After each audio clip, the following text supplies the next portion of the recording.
இன்றைக்கு நாம் கர்த்தருடைய வார்த்தைக்காக 1 ராஜாக்களின் புஸ்தகம் 8வது அதிகாரம் 16 வரை 1 ராஜாக்கள் 17வது அதிகாரத்தில் 8வது வசனத்திலிருந்து 16 வரை வாசிங்க. அப்பொழுது கர்த்தருடைய வார்த்தை அவனுக்கு உண்டாயிற்று. அவர், நீ எழுந்து சீதோனுக்கு அடுத்த சாரிபாத் ஊருக்கு போய் அங்கே தங்கியிரு, உன்னை பராமரிக்கும்படி அங்கே இருக்கிற ஒரு விதவைக்கு கட்டளையிட்டேன் என்றார். அப்படியே அவன் எழுந்து சாரிபாத்துக்கு போனான். அந்த பட்டணத்தின் ஒளிமுக வாசலுக்கு அவன் வந்தபோது அங்கே ஒரு விதவை விறகு பொறுக்கி கொண்டிருந்தாள். அவன் அவளை பார்த்து கூப்பிட்டு, நான் குடிக்கிறதற்கு கொஞ்சம் தண்ணீர் ஒரு பாத்திரத்தில் எனக்கு கொண்டு வா என்றான். கொண்டு வர அவள் போகிற போது அவன் அவளை நோக்கி கூப்பிட்டு, கொஞ்சம் அப்பமும் உன் கையிலே எனக்கு கொண்டு வா என்றான். அதற்கு அவள், பானையில் ஒரு பிடி மாவும் கலயத்தில் கொஞ்சம் எண்ணெயுமே அல்லாமல் என்னிடத்தில் ஒரு அடையும் இல்லை என்று உம்முடைய தேவனாகிய கர்த்தருடைய ஜீவனை கொண்டு சொல்லுகிறேன். இதோ நானும் என் குமாரனும் சாப்பிட்டு செத்து போக அதை எனக்கும் அவனுக்கும் ஆயத்தப்படுத்துகிறதற்கு 2 விறகு பொறுக்குகிறேன் என்றாள். அப்பொழுது எலியா அவளை பார்த்து, பயப்படாதே, நீ போய் உன் வார்த்தையின்படி ஆயத்தப்படுத்து. ஆனாலும் முதலில் அதிலே எனக்கு ஒரு சிறிய அடையை பண்ணி என்னிடத்தில் கொண்டு வா, பின்பு உனக்கும் உன் குமாரனுக்கும் பண்ணலாம். கர்த்தர் தேசத்தின் மேல் மலையை கட்டளையிடும் நாள் மட்டும் பானையின் மாவு செலவழிந்து போவதும் இல்லை, கலசத்தின் எண்ணெய் குறைந்து போவதும் இல்லை என்று இஸ்ரவேலின் தேவனாகிய கர்த்தர் சொல்லுகிறார் என்றான். அவள் போய் எலியாவின் சொற்படி செய்தாள். அவளும் இவனும் அவள் வீட்டாரும் அநேக நாள் சாப்பிட்டார்கள்.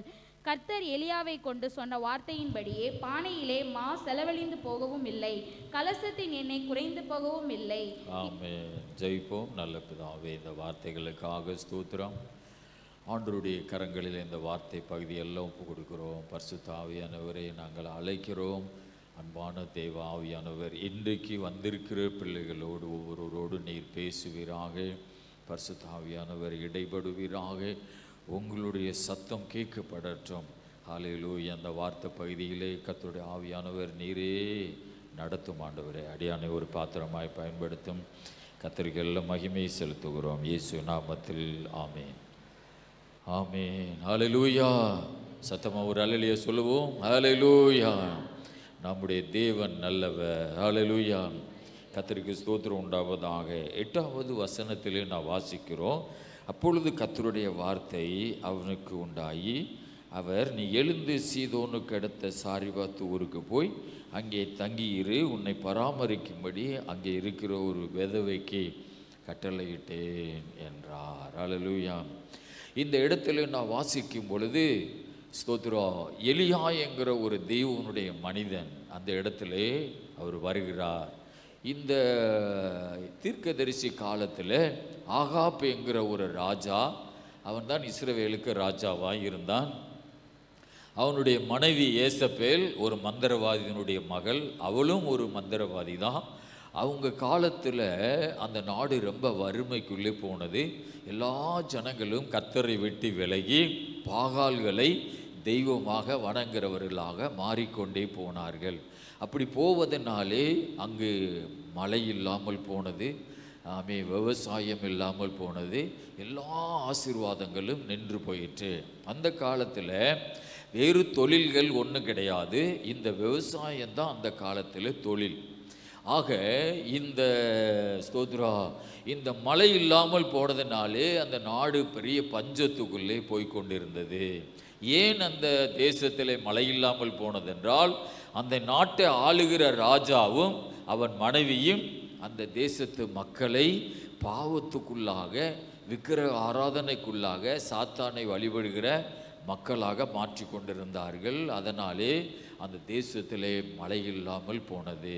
3 வருடம் மழை இல்லாமல் போனது. அதனாலே தண்ணி, பூமிக்கு கீழே தண்ணி இல்லை, நெல் இல்லை, அரிசி இல்லை, ஒரு விவசாயமும் இல்லை. அதனால எல்லா மக்களும் கஷ்டப்படுகிற ஒரு காலம்தான் அந்த காலம். அல்லேலூயா.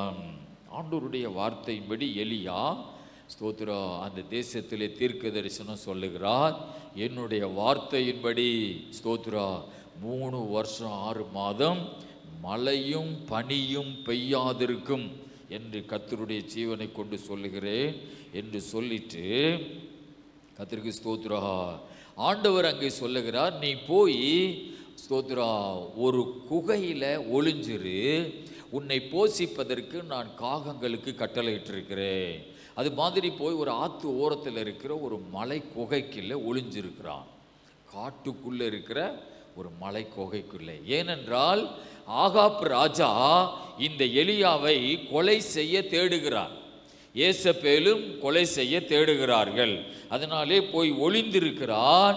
காலையிலும் மாலையிலும் காகங்கள் அவனுக்கு அப்பமும் இறைச்சியும் கொண்டு வந்து கொடுத்தது.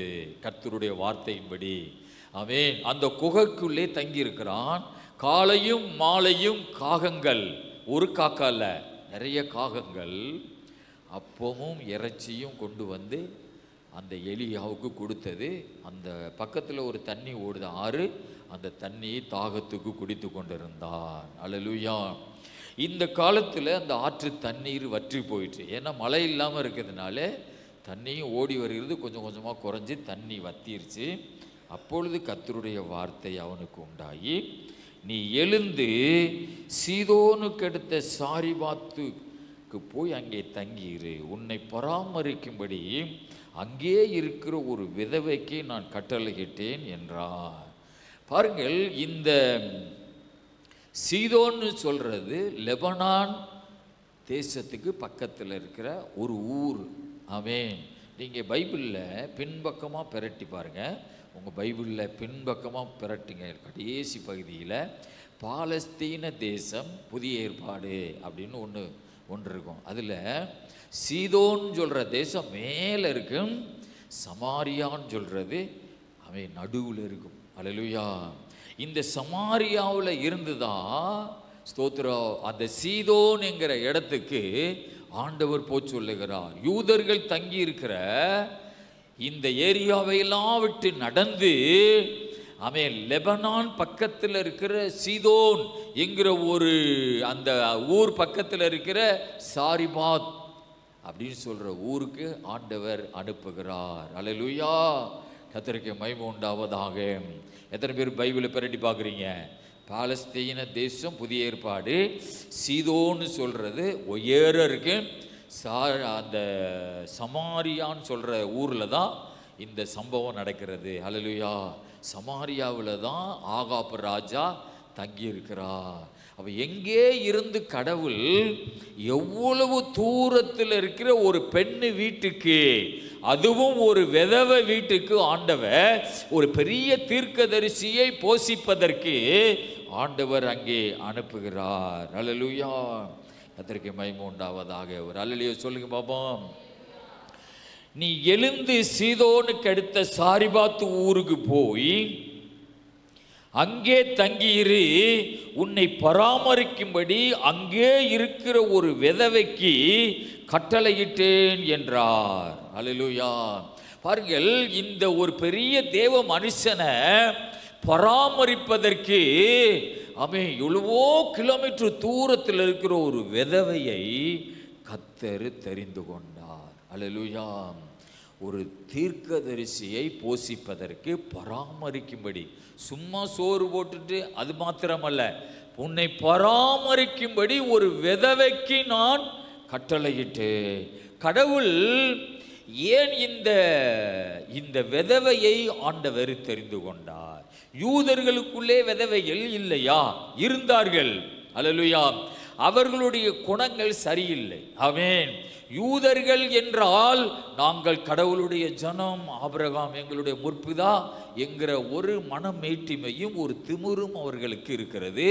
அதனாலே ஆண்டவர் இந்த யூதர்கள் தேசத்தை எல்லாம் கடந்து எவ்வளவோ தூரத்தில் இருக்கிற ஆமென் இந்த விதவையை கர்த்தர் தெரிந்து கொள்ளுகிறார். அல்லேலூயா. ஒரு விதவையினுடைய இருதயத்தை கர்த்தர் புரிகிற ஒரு தேவன். அல்லேலூயா. அங்கே சங்கீதம் 146 7, 8, 9 வசனங்களை நான் வாசிப்போம். சங்கீதம் 146 7, 8, 9. அவர் ஒடுக்கப்பட்டவர்களுக்கு நியாயம் செய்கிறார், பசியாய் இருக்கிறவர்களுக்கு ஆகாரம் கொடுக்கிறார், கட்டுண்டவர்களை கர்த்தர் விடுதலையாக்குகிறார், குருடரின் கண்களை கர்த்தர் திறக்கிறார், மடங்கடிக்கப்பட்டவர்களை கர்த்தர் தூக்கி விடுகிறார், நீதிமான்களை கர்த்தர் நேசிக்கிறார், பரதேசிகளை கர்த்தர் காப்பாற்றுகிறார். அவர் திக்கற்ற பிள்ளையும் விதவையையும் ஆதரிக்கிறார், துன்மார்க்கரின் வழியையோ கவிழ்த்து போடுகிறார். ஆண்டவருடைய சுபாவம், அவருடைய தன்மை, கடவுளுடைய தன்மை எப்படி இருக்கிறது? 7வது வசனத்தில் வாசிக்கிறோம், சங்கீதம் 146:7. அவர் ஒடுக்கப்பட்டவர்களுக்கு நியாயம் செய்கிறார். கடவுளுடைய தன்மை எப்படி இருக்கிறது? ஒடுக்கப்பட்டவர்களுக்கு கர்த்தர் நியாயம் செய்கிறார், பசியாயிருக்கிறவர்களுக்கு ஆகாரம் கொடுக்கிறார், கட்டுண்டவர்களை கர்த்தர் விடுதலையாக்குகிறார். அப்ப கடவுளுடைய ஒரு சுபாவமே ஸ்தோத்திரம், ஒடுக்கப்பட்டவர்களுக்கு அவர் நியாயம் செய்கிறார். தேவனுடைய பிள்ளைகளே, கடவுளுடைய சுபாவம் இப்படி இருப்பதனாலே நீங்களும் ஒடுக்கப்பட்டவர்களை ஒடுக்காமல் ஒடுக்கப்பட்டவர்களுக்கு உதவி செய்யுங்கள். அல்லேலூயா. ஒடுக்கப்பட்டவர்களுக்கு நீங்கள் நன்மை செய்யுங்கள். ஆமென். இந்த உலகத்திலே ஆமென், பலரால் ஒடுக்கப்பட்டவர்கள், பலரால் துன்பப்படுகிறவர்களுக்கு உங்களால் முடிந்த உதவியை அவர்களுக்கு செய்யுங்கள். ஆண்டவருடைய தன்மை எப்படி இருக்கிறது? அவர் ஒடுக்கப்பட்டவர்களுக்கு நியாயம் செய்கிறார். ஆனா இந்த உலகம் ஒடுக்கப்பட்டவர்களை இன்னும் ஒடுக்கும். அல்லேலூயா. உலகத்தில் உள்ள மனிதர்கள் எப்படி இருக்கிறார்கள்? ஒடுக்கப்பட்டவர்களை கண்டுக்கிற மாட்டார்கள். ஏதோ ஒரு துன்பத்தில் போறாங்க, ஏதோ ஒரு பிரச்சனையில் போறாங்க அப்படின்னு கண்டுக்கிற மாட்டாங்க. ஆனால் ஆண்டவர் எப்படி இருக்கிறார்? ஒடுக்கப்பட்டவர்களுக்கு அவர் நியாயம் செய்கிறார். கடவுளுடைய பிள்ளைகள் எப்படி இருக்கணும்? ஒடுக்கப்பட்டவர்களுக்கு உதவி செய்ய வேண்டும். அல்லேலூயா. அது ஸ்தோத்திரா. ஆமென். பசியா இருக்கிறவர்களுக்கு ஆகாரம் கொடுக்கிறார். அதனால தான் ஆண்டவர் இந்த சாரிபாத்து விதவையை கர்த்தர் தெரிந்து கொள்ளுகிறார். அவளுக்கு உழைப்பதற்கு கணவன் இல்லை, உழைக்கிறதுக்கு பிள்ளைகள் இல்லை. ஒரு பிள்ளை இருக்குது, அதுவும் உழைக்கிற பிள்ளை இல்லை. ஏனென்றால் நானும் என் பிள்ளையும் சாப்பிட்டு சாக போறோம்னு சொல்றா. ஆகவே ஸ்தோத்திரம், அவளுக்கு உதவி செய்ய யாரும் இல்லை, பசியோடு இருக்கிறாள். ஆமென். ஸ்தோத்திரம். கொஞ்சம் அப்போ கொஞ்சம் மாவு கொஞ்சம் எண்ணெய் தான் இருக்குது அப்படின்னு சொல்லுகிறா. ஆக தேவ பிள்ளையே, ஆண்டவருடைய தன்மை எப்படி இருக்கிறது? பசியாய் இருக்கிறவர்களுக்கு அவர் ஆகாரம் கொடுக்கிறார். நீங்களும் பசியாய் இருக்கிறவர்களுக்கு ஆகாரம் கொடுங்கள். அல்லேலூயா. ஆண்டவர் சொல்லுகிறார், எது உபவாசம், எது எனக்கு பிரியமான உபவாசம்? பசிக்கிறவர்களுக்கு ஆகாரம் கொடுக்கிறது தான் எனக்கு பிரியமான உபவாசம். அல்லேலூயா. ஆண்டவர் நம்மை ஆசீர்வதிக்க வேண்டும் என்றால் நாமும் பசியாய் இருக்கிறவர்களுக்கு ஆகாரம் கொடுக்க வேண்டும். ஆண்டவர் அதனால் தான் இந்த சாரிபாத்து விதவையை தெரிந்து கொண்டார். அவளுக்கும் ஆகாரம் கிடைக்கும். அதே நேரத்திலே அவளுடைய இருதயம்தான் என்னுடைய தாசனை எலியாவை போஷிப்பதற்கு நல்ல ஒரு இருதயம், நல்ல ஒரு கனம் பண்ணுகிற ஒரு மகள் அப்படின்னு கர்த்தர் அவளை தெரிந்து கொள்ளுகிறார். அல்லேலூயா. பசியாய் இருக்கிறவர்களுக்கு ஆகாரம் கொடுக்கிறார், கட்டுண்டவர்களை கர்த்தர் விடுதலையாக்குகிறார். ஆண்டவருடைய தன்மையே கட்டுண்டவர்களை கர்த்தர் விடுதலையாக்குகிறார். என்ன மாதிரி கட்டு இருந்தாலும் ஆண்டவர் விடுதலையாக்குவார். ஒரு அல்லேலூயா சொல்லுமா? என்ன மாதிரி கட்டுகள் இருந்தாலும் ஆண்டவர் விடுதலையாக்கி உங்களுக்கு ஒரு சந்தோஷத்தை ஆண்டவர் கொண்டு வருவார். கடந்த டிசம்பரில் ஒரு 10 நாள் உபவாச ஜெபம் பண்ணோம். அந்த உபவாச ஜெபத்தில் ஆண்டவர் ஒரு 2-3 நாளாக சொன்னார், ஆமென், இந்த ஜெபத்தில் நிறைய பேருக்கு குழந்தை பாக்கியத்தை கர்த்தர் கொடுக்க விரும்புகிறார். அல்லேலூயா. நான் மைக்கு கையில் எடுக்கும் போதெல்லாம் அவருடைய சத்தத்தை கேட்பேன். அல்லேலூயா. ஒரு 2-3 நாள் தொடர்ந்து பேசி கொண்டிருந்தார். அல்லேலூயா. அதே மாதிரி நம்முடைய சபையில் ஆண்டவர் அந்த ஆசீர்வாதத்தை நிறைய பேருக்கு கர்த்தர் கொடுத்திருக்கிறார். அல்லேலூயா. ஆண்டவருக்கு மகிமை உண்டாவதாக. அப்போ ஆண்டவர் நம்மோடு பேசுகிறார். அல்லேலூயா. கர்த்தருக்கு ஸ்தோத்திரம். அவர் நம்முடைய சபையில் அவர் இருக்கிறார். அல்லேலூயா. கர்த்தருக்கு மகிமை உண்டாவதாக. அவருடைய வார்த்தை ஒரு நாள் வருது, அவருடைய கரம் ஒரு நாள் அதை செய்கிறது. அல்லேலூயா. ஆண்டவர் என்ன சொல்கிறாரு? இந்த மாதிரி உபவாசத்தை இந்த மாதிரி அடிக்கடி ஜெபிக்கணும். இந்த மாதிரி ஜெபத்தை அடிக்கடி நம்ம கூடி ஜெபிக்கணும். அல்லேலூயா. அதுவும் எப்படி இருக்கணும்னா உபவாசித்து ஜெபம் பண்ணணும். ஆமென். ஒரு 3 மணி நேரமாவது உண்மையான ஒரு உபவாசம் பண்ணி ஜெபிக்கணும். அல்லேலூயா. அப்படி ஜெபிக்கும் பொழுது கர்த்தருடைய சத்தம் கேட்கப்படும்ல, அந்த சத்தத்தின்படி அநேக பிள்ளைகளுக்கு அந்த ஆசீர்வாதத்தை கர்த்தர் கொடுக்கிறார். இதே மாதிரி கர்த்தர் ஆமென் என்ன காரியம் உனக்கு தேவையோ அதை ஆண்டவர் பேசுவார் சபை மக்களுக்கு. அல்லேலூயா. ஆண்டவருக்கு மகிமை உண்டாவதாக. நாம் மாத்திரம் உண்மையா நம்ம கர்த்தருக்கு வாழ்ந்தோம்னா ஆண்டவர் நம்முடைய சபையில இறங்கி கிரியை செய்வார். அல்லேலூயா. கர்த்தருக்கு மகிமை உண்டாவதாக. ஒரு அடுத்த சபைக்கு போறவங்க ஒருத்தவங்க எங்கள் ஃபேமிலியில் ஒருத்தவங்கள்ட்ட ஃபோன் பண்ணி, உங்கள் சபையில் இந்த மாதிரிலாம் நடக்குதாம்ல, அல்லேலூயா, இந்த மாதிரி ஆண்டவர் ஊழியக்காரர் மூலமாக பேசி நிறைய வருஷம் குழந்தை இல்லாதவங்களுக்கெல்லாம் ஆண்டவர் குழந்தை கொடுத்துருக்காராம்ல அப்படின்னு கேட்டாங்களாம். ஸ்தோத்திரா. அவங்க சொன்னாங்களாம், உங்கள் சபையில் இருக்கிற விசுவாசிய நிறைய பேர்கிட்ட சொல்கிறாங்க மற்ற சபையில். அல்லேலூயா. அதனாலே ஆண்டவர் உங்கள் சபையில் கிரியை செய்கிறத நிறைய பேர் வெளியே கேள்விப்படுகிறாங்க. அல்லேலூயா. ஆமென். சில பேர் தான் கை தட்டுறீங்க பார்த்தீங்களா? அல்லேலூயா. ஆமென். அல்லேலூயா. இதே மாதிரி செய்தியை இன்னும் நிறைய வெளியே போகணும். அல்லேலூயா. ஆண்டவர் அந்த சபையில் அசைவாடுகிறார் என்கிற செய்தி அநேகருக்கு விசுவாசத்தை கொண்டு வரும். ஒரு அல்லேலூயா சொல்லுமா? ஹல்லேலூயா. கர்த்தருக்கு மகிமை உண்டாவதாக. ஆக பைபிள் வசனம் சொல்லுகிறது, கட்டுண்டவர்களை கர்த்தர் விடுதலையாக்குகிறார். அவர் ஸ்தோத்திர குருடரின் கண்களை கர்த்தர் திறக்கிறார். அவருடைய சுபாவம் எப்படி இருக்கு பாருங்க. குருடருடைய கண்களை கர்த்தர் திறக்கிறார்.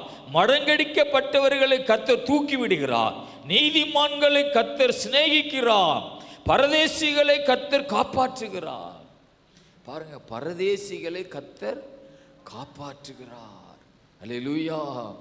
இந்த பூமியில் எத்தனையோ பேர் பரதேசிகள் தெரிகிறாங்க, ஆனால் அவங்களெல்லாம் கர்த்தர் காப்பாற்றுகிறார். அவர் திக்கற்ற பிள்ளையையும், பாருங்க அதில் வசனம் இருக்கு, இது விதவையையும் அவர் ஆதரிக்கிறார். அல்லேலூயா. விதவையை கர்த்தர் ஆதரிக்கிறார். அதனால தான் கர்த்தர் அந்த விதவையை கர்த்தர் தெரிந்து கொண்டார். துன்மார்க்கரின் வழியையோ கர்த்தர் கவிழ்த்து போடுகிறார். நம்ம குடும்பம் இருக்கக்கூடாது. யாரா இருக்கக்கூடாது? துன்மார்க்கமான குடும்பமாக இருக்கக்கூடாது. அல்லேலூயா. இருக்கக்கூடாது. நம்ம குடும்பம் ஒரு துன்மார்க்கமான குடும்பமாக இருக்கக்கூடாது. கர்த்தருடைய வார்த்தை சொல்லுகிறது, அவர் துன்மார்க்கரின் வழியையோ கவிழ்த்து போடுகிறார். அல்லேலூயா. ஆகவே ஆண்டவர் ஏன் இந்த விதவையை தெரிந்து கொண்டார் என்றால், ஆண்டவர் விதவையை ஆதரிக்கிற ஒரு தேவனாக இருக்கிறார். அங்கே ஆண்டவர் சொல்லுகிறார், ஒரு விதவைக்கு நான் கட்டளையிட்டேன். பாருங்கள், அங்கே ஆண்டவர் சொல்லுகிறார், உன்னை ஆதரிக்கும்படி, உன்னை பராமரிக்கும்படி ஒரு விதவைக்கு நான் கட்டளையிட்டிருக்கிறேன். கர்த்தருக்கு மகிமை உண்டாவதாக. கர்த்தர் கட்டளையிட்டா அது நடந்தே தீரும். அவர் சொல்லாகும். அவர் கட்டளையிட நடக்கும். அல்லேலூயா. ஆண்டவருக்கு மகிமை உண்டாவதாக. ஆண்டவர் சொல்லுகிறார், நான் கட்டளையிட்டிருக்கிறேன். அவர் தான் வானத்தை பூமியை படைத்தவர். அல்லேலூயா. மனித உயிர்களை படைத்தவர். கர்த்தருக்கு மகிமை உண்டாவதாக. ஒரு விதவைக்கு நான் கட்டளையிட்டிருக்கிறேன். ஆமென். அவருடைய கட்டளைகளுக்கு யார் கீழ்ப்படுகிறார்களோ அவர்கள் குடும்பத்தை கர்த்தர் ஆசீர்வதிப்பார். அல்லேலூயா. ஆண்டவருடைய கட்டளை வருது, அந்த கட்டளைக்கு யார் கீழ்ப்படுகிறார்களோ அவர்கள் குடும்பத்தை கர்த்தர் ஆசீர்வதிப்பார். லேவியராகமம் 26வது அதிகாரத்தில் 2, 3, 4, 5 வசனங்களை வாசிப்போம். லேவியராகமம் 26, 2-5 வரை வாசிப்போம். என் ஓய்வு நாட்களை ஆசரித்து என் பரிசுத்த ஸ்தலத்தை குறித்து பயபக்தியா இருப்பீர்களாக. நான் கர்த்தர். நீங்கள் என் கட்டளையின்படி நடந்து என் கற்பனைகளை கைக்கொண்டு அவைகளின்படி செய்தால் நான் ஏற்ற காலத்தில் உங்களுக்கு மழை பெய்ய பண்ணுவேன். பூமி தன் பலனையும் வெளியில் உள்ள மரங்கள் தங்கள் கனியையும் கொடுக்கும். திராட்சை பழமும் பறிக்கும் காலம் வரைக்கும் போராடிப்பு காலம் இருக்கும். விதைப்பு காலம் வரைக்கும் திராட்சை பழம் பறிக்கும் காலம் இருக்கும். நீங்கள் உங்கள் அப்பத்தை திருப்தியாக சாப்பிட்டு உங்கள் தேசத்தில் சுகமாய் குடியிருப்பீர்கள். தேசத்தில் சமாதானம் கட்டளையிடுவேன், தத்தளிக்க பண்ணுவார் இல்லாமல் படுத்துக் கொள்வீர்கள். துஷ்ட மிருகங்களை தேசத்தில் இராதபடிக்கு ஒழிய பண்ணுவேன், பட்டயம் உங்கள் தேசத்தில் உலாவுவதில்லை. சரி, பாருங்கள், இந்த இடத்துல எழுதப்பட்டிருக்கிறது, என் ஓய்வு நாட்களை நீங்கள் ஆசரித்து என் பரிசுத்த ஸ்தலத்தை குறித்து பயபக்தியாய் இருப்பீர்களாக. நான் கர்த்தர். அல்லேலூயா. நீங்கள் என் கட்டளைகளின்படி நடந்து, ஆமென், கட்டளைகளுக்கு நாம் கீழ்ப்படிய வேண்டும். ஓய்வு நாட்களை அனுசரியுங்கள் அப்படின்னு சொல்றது கட்டளை. அல்லேலூயா. நீங்கள் என் கட்டளைகளின்படி நடந்து என் கற்பனைகளை கைக்கொண்டு அவைகளின்படி செய்தால், அந்த கட்டளைகளின்படி நாம் செய்தால், நான் ஏற்ற காலத்தில் உங்களுக்கு மழையை பெய்ய பண்ணுவேன். அப்படின்னா ஏற்ற காலத்திலே உங்களை நான் ஆசீர்வதிப்பேன். ஆமென். ஆண்டவருடைய வசனம் சொல்லுது, என் கட்டளைகளுக்கு நீங்கள் கீழ்ப்படிந்து அதன்படி நீங்கள் நடக்கும் பொழுது ஏற்ற காலத்தில் உங்களுக்கு மழையை பெய்ய பண்ணுவேன். ஆமென். அந்த வசனம் சொல்லுது பாருங்க, ஏற்ற காலத்தில். அப்படின்னா ஆண்டவருக்கு ஒரு ஏற்ற காலம் இருக்கிறது, நமக்கு ஒரு ஏற்ற காலம் இருக்கிறது. நமக்கு ஒரு ஏற்ற காலத்தில் நம்ம அவசரப்படுவோம், ஆனா ஆண்டவருக்கு ஒரு ஏற்ற காலம் இருக்கிறது. அதிலே கர்த்தர் நிச்சயமாய் உன் குடும்பத்தில் அந்த ஆசீர்வாதத்தை தேவன் கட்டளையிடுவார். நமக்கு ஏற்ற காலம் அல்ல, அவருக்கு ஏற்ற காலம். ஆமென்.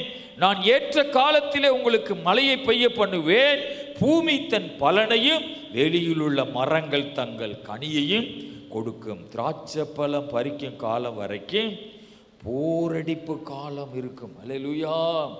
விதைப்பு காலம் வரைக்கும் திராட்சை பழ காலம் இருக்கும். நீங்கள் உங்கள் அப்பத்தை திருப்தியாக சாப்பிட்டு உங்கள் தேசத்திலே சுகமாய் குடியிருப்பீர்கள். எப்படி குடியிருப்பீர்கள்? யாரு சுகமாய் குடியிருப்பா? யாரு சுகமாய் குடியிருப்பா? சொல்லுங்க. கட்டளைகளுக்கு கீழ்ப்படுகிறவர்கள். ஏன் அந்த சாரிபாத்து விதவை வீட்டுக்கு கர்த்தர் அனுப்புகிறார் என்றால், ஆமென், ஏன் யூதர்களுக்குள்ளே விதவைகள் இருந்தார்கள்? ஏன் அங்கே ஆண்டவர் அனுப்பவில்லை? இயேசு கிறிஸ்துவும் தன்னுடைய சுவிசேஷத்திலே சொல்லுகிறார், யூதர்களுக்குள்ளே நிறைய விதவைகள் இருந்தார்கள், ஆனாலும் கர்த்தர் எலியாவை, ஆமென், சீதோனுக்கு அடுத்த அந்த விதவை வீட்டுக்கு தான் அனுப்பினாரே அன்றி சத்தியத்தின்படி சொல்லுகிறேன்னு சொல்றார். அல்லேலூயா. ஆமென். ஏனென்றால் அந்த விதவைக்கு அப்படிப்பட்ட ஒரு இருதயம் இருந்தது. இப்போ நான் உங்கள்கிட்ட ஒரு கேள்வி கேட்குறேன், கட்டளைகளுக்கு கீழ்ப்படுகிறவர்கள் ஏராள பேர் இருக்கிறாங்களா, கொஞ்சம் பேர் இருக்கிறாங்களா? சொல்லுங்க பாபா. கொஞ்சம் பேர் தான் இருக்கிறாங்க. ஏன்? எத்தனை ஊரை தாண்டி ஒரு விதவையை கர்த்தர் தெரிந்து கொள்ளுகிறான். ஆமென். ஸ்தோத்திர. சமாரியா அந்த வரைபடத்தில் எங்க இருக்குது? அதுக்கு இடையில எத்தனையோ ஊர்கள் இருக்குது. ஆனா அங்கே சீதோனுக்கு அடுத்த சாரிபாத்து விதவை வீட்டுக்கு ஆண்டவர் அனுப்புகிறார். அப்போ அந்த ஆண்டவருடைய கண்கள் கட்டளைகளுக்கு கீழ்ப்படுகிறவர்களை தேடி கண்டுபிடிக்கிறார். ஏன் நமக்கு ஆசீர்வாதம் இல்லை? நமக்கு ஏன் அந்த செழிப்பு வருவதில்லை? ஏற்ற காலத்தில் நம்முடைய குடும்பத்தில் ஏன் அந்த ஆசீர்வாதம் வரது இல்லை என்றால் நாம் கட்டளைகளுக்கு கீழ்ப்படுகிறதில்லை. ஆகவே கட்டளைக்கு கீழ்ப்படிந்தோம் என்றால் வசனம் சொல்லுகிறது, ஏற்ற காலத்திலே உன் தேசத்திலே மழை பெய்யும். ஆமென். உன்னுடைய குடும்பம் சமாதானத்தோடு இருக்கும். அல்லேலூயா. அப்படிப்பட்ட ஆசீர்வாதத்தை தேவன் தருவாரா? ஆக வசனம் சொல்லுகிறது, ஒரு விதவைக்கு நான் கட்டளையிட்டேன். அந்த கட்டளை வரும் பொழுது ஸ்தோத்ரா, அவள் ஆண்டவருடைய வார்த்தைக்கு கீழ்ப்படுகிறாள். 1 ராஜாக்கள் புஸ்தகத்தில் 17ஆம் அதிகாரம் 10ஆம் வசனத்தை வாசிங்க. 1 ராஜாக்கள். அப்படியே அவன் எழுந்து சாரிபாத்துக்கு போனான். அந்த பட்டணத்தின் ஒளிமுக வாசலுக்கு அவன் வந்தபோது அங்கே ஒரு விதவை விறகு பொறுக்கி கொண்டிருந்தாள். அவன் அவளை பார்த்து கூப்பிட்டு, நான் குடிக்கிறதற்கு கொஞ்சம் தண்ணீர் ஒரு பாத்திரத்தில் எனக்கு கொண்டு வா என்றான். கொண்டு வர அவள் போகிற போது அவன், ஹல்லேலூயா. பாருங்கள், இந்த 10வது வசனத்தில் நான் வாசிக்கும் பொழுது, அப்படியே அவன் எழுந்து சாரிபாத்துக்கு போனான். அல்லேலூயா. எலியாவும் கட்டளைக்கு கீழ்ப்படுகிறான். ஆமென். எலியாவும் அந்த காலத்தில் வாகனங்கள் இல்லாத காலத்தில் இங்கே இருந்து ஒரு ஆண்டவருடைய கட்டளைகளின்படி அவ்வளவு தூரம் நடந்து போறான். அல்லேலூயா. இன்னொரு இடத்துல எழுதப்பட்டிருக்கிறது, ஒரு தூதன் கொடுத்த உணவை சாப்பிட்டு 40 நாளா பெயர் சபா வனாந்தரத்தில் நடந்து போனானா. ஆமேன். எலியா பாருங்க, எலியா எவ்வளவு கட்டளைக்கு கீழ்ப்படுகிறான் பாருங்க.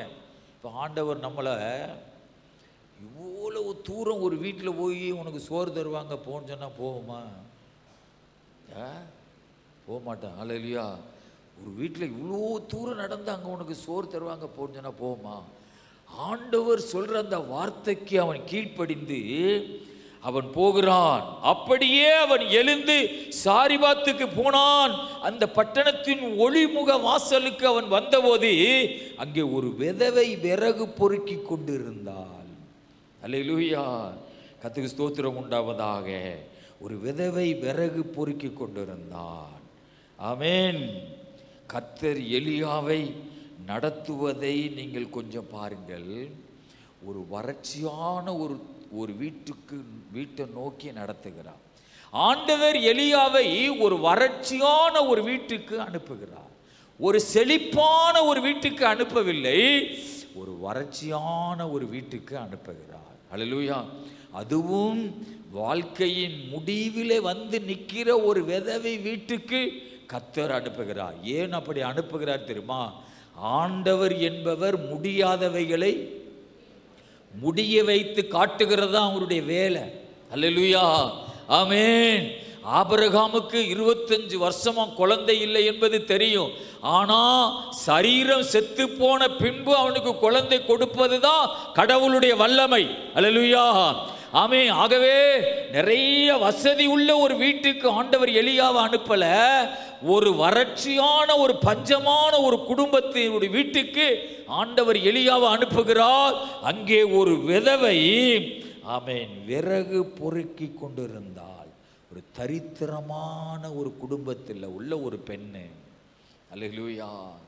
நாம நினைப்போம் தரித்திரம் என்பது ஒரு கடவுள் ஒரு வெறுக்கிற ஒரு காரியம் என்று. தரித்திரம் என்பது கடவுளே வெறுப்பார். மனிதர்களும் வெறுக்கிறார்கள், கடவுளும் வெறுப்பார். இல்ல, கடவுள் என்பவர் அதை நேசித்துத்தான் கர்த்தர் எலியாவை அனுப்புகிறார். லூக்கா சுவிசேஷத்தில் 6ஆம் அதிகாரத்திலிருந்து 6ஆம் அதிகாரம் 19 வசனத்திலிருந்து 23 வசனம் வரை வாசிங்க. லூக்கா 6ஆம் அதிகாரம் 19 வசனத்திலிருந்து 23 வசனம் வரை. அவ்விடத்திலிருந்து வல்லமை புறப்பட்டு எல்லாரையும் குணமாக்கினபடியினாலே ஜனங்கள் யாவரும் அவரை கொடுக்கும்படி வகை தேடினார்கள். ஒரு இடத்துல ஆண்டவர் ஊழியம் செய்யும் பொழுது அங்கே ஆண்டவருடைய வல்லமை அவர்கள் மேல புறப்படுகிறது. நோய்களை குணமாக்க, வியாதிகளை சுகமாக்க. அல்லேலூயா. ஆமென். 20 வசனத்தை வாசிங்க. அப்பொழுது அவர் தம்முடைய சீசர்களை நோக்கி பார்த்து, தரித்திரராகிய நீங்கள் பாக்கியவான்கள். தரித்திரராகிய நீங்கள் பாக்கியவான்கள் சொல்றார். எத்தனை பேர் அப்படி ஏற்றுக்கொள்ளுவோம்? தரித்திரம் என்பது பாக்கியம் சொல்ல முடியுமா? தரித்திரராகிய நீங்கள் பாக்கியவான்கள் சொல்றார். தேவனுடைய ராஜ்யம் உங்களுடையது. அல்லேலூயா. தரித்திரத்தினாலே நாம் திருடர்களாக போகக்கூடாது. தரித்திரத்தினாலே நாம் மற்றவர்களுடைய பணத்தை களவாண்டு அப்பக்கூடாது. தரித்திரம் வருகிறதுனாலே நாமே ஸ்தோத்திரம் நம்ம நெடுவு ஆமே கையேந்திரவளாக அல்ல, அப்படி அல்ல. அல்லேலூயா. தரித்திரம் என்பது கடவுள் சொல்றா நீ பாக்கியவான். ஏன்? தேவனுடைய ராஜ்யம் உங்களுடையது. அப்போ தரித்திரம் என்பது ஒரு மனுஷனுக்கு வரும்போது அவன் மிரண்டு அவன் மற்றவர்களை தொந்தரவு செய்கிறவனா, மற்றவங்களுடைய சொத்து பத்துக்கள் அப்புறவனா அல்ல. அது ஆண்டவர் சமூகத்தில் உட்கார்ந்து ஸ்தோத்திரம் எனக்கு தரித்திரம் வந்திருக்கிறது, இன்னும் நான் ஆண்டவரை நேசிக்க வேண்டும், ஆண்டவர் பாதத்தில் அமர்ந்து ஸ்தோத்திரம் அவருக்கு இன்னும் பிரியமா வாழ வாழ அந்த தரித்திரம் நம்மளை விட்டு மாறும். அல்லேலூயா. அதனால தான் தரித்திரராய நீங்கள் பாக்கியவான்கள், தேவனுடைய ராஜ்யம் உங்களுடையது. நாம நினைப்போம் தரித்திரம் வந்ததுனாலே நாம் பரலோகத்துக்கு போக முடியாது. ஏனென்றால் நாம் உலகத்தில் உள்ள மனிதர்கள்லாம் நம்மளை ஒதுக்குறாங்க, கடவுளும் நம்மளை ஒதுக்குனதுனால தான் நமக்கு தரித்திரம் வந்திருக்கிறது. இல்லை, தரித்திரம் வருவதனாலே நாம் பரலோகத்துக்கு போக முடியுமா? நீங்கள் தேவனுடைய புத்திரர்கள், நீங்கள் தேவனுடைய பிள்ளைகள், தேவனுடைய ராஜ்யம் உங்களுடையது. ஆக தேவ பிள்ளையே, உனக்கு கஷ்டம் வருவதனால் உன்னை புறக்கணித்து தள்ளாதே, உன்னை வெறுக்காதே, உன்னை நீயே வெறுத்து ஸ்தோத்திரா வாழ்க்கையிலே ஒரு வெறுப்புக்குள்ளே போய்விடாதே. ஆண்டவர் சொல்லுகிறார், தரித்திரராய நீங்கள் பாக்கியவான்கள், தேவனுடைய ராஜ்யம் உங்களுடையது. அல்லேலூயா.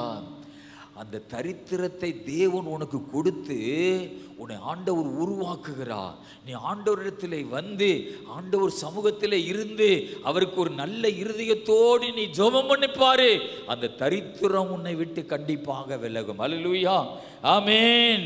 ஸ்தோத்திரம். 21 வசனத்தை வாசிப்போம்.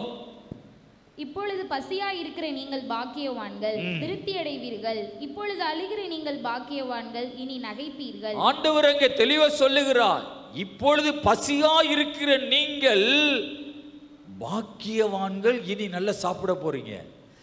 இப்போ அழுகிற நீங்கள் பாக்கியவான்கள், இனி நல்லா சிரிக்க போறீங்க. எத்தனை பேருக்கு புரியுது? ஒரு அழலிய சொல்லுங்க பாபா. ஆமென். பசியை கொண்டு வந்ததுக்காக கர்த்தருக்கு ஸ்தோத்திரம். அல்லேலூயா. ஏன்னா இனி நான் நல்லா சாப்பிட போகிறேன். அதுக்கு என்ன அர்த்தம்? பசியாக இருக்கும்போது தான் என் வார்த்தைக்கு நீ கீழ்ப்படிவ. அல்லேலூயா. நீ பசியோடு தான் நீ என்னை தேடும்போது தான் உன் இருதயம் எனக்கு இடம் கொடுக்கும். அல்லேலூயா. ஏன் ஆண்டவர் ஒரு செழிப்பான வீட்டுக்கு எலியாவை ஏன் அனுப்பலை? யாருப்பா நீ? ஒட்டகம் உடைய மயிரை உடுத்திக்கிட்டு வந்து நிற்கிற, நல்ல டவுசரும் இல்லை, நல்ல ட்ரெஸ்ஸும் இல்லை. யாரு குளிச்சியா இல்லையா? முடியெல்லாம் பம்பை பரட்டன் இருக்குது. அல்லேலூயா.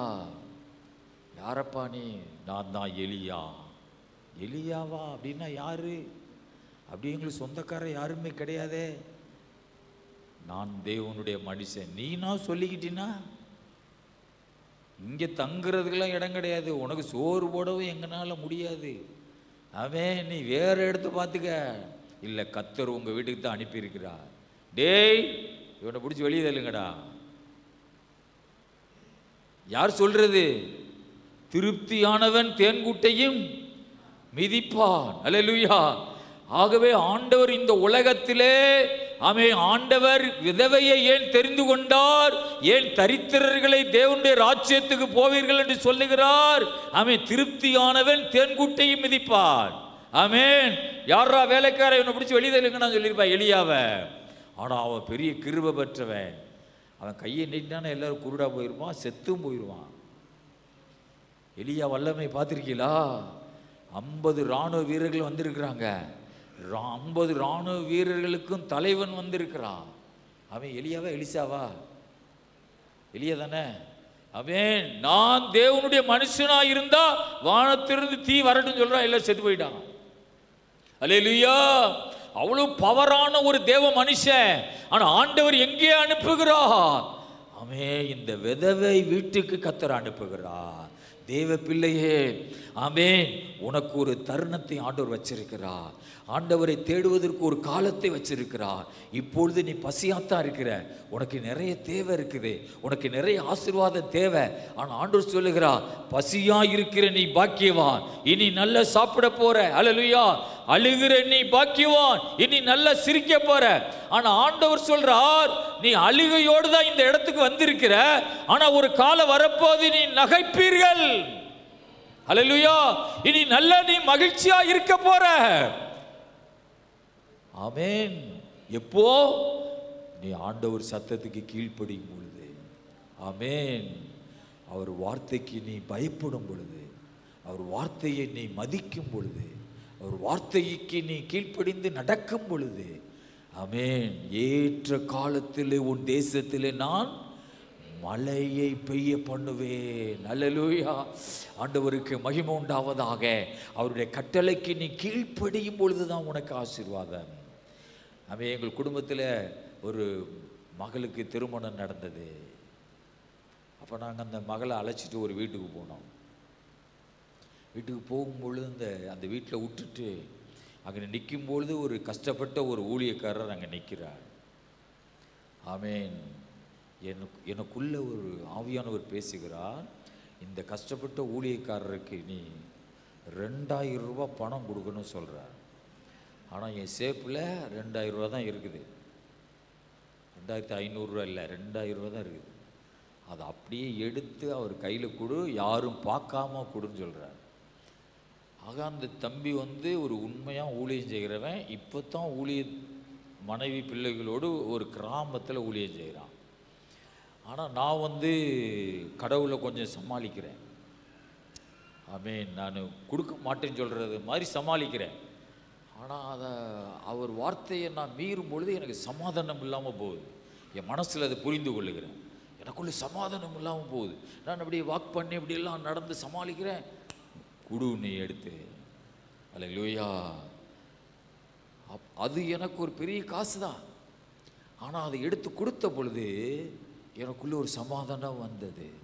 அல்லேலூயா. ஆமேன். அதை நன்றாக நீங்கள் புரிந்து கொள்ள முடியும்.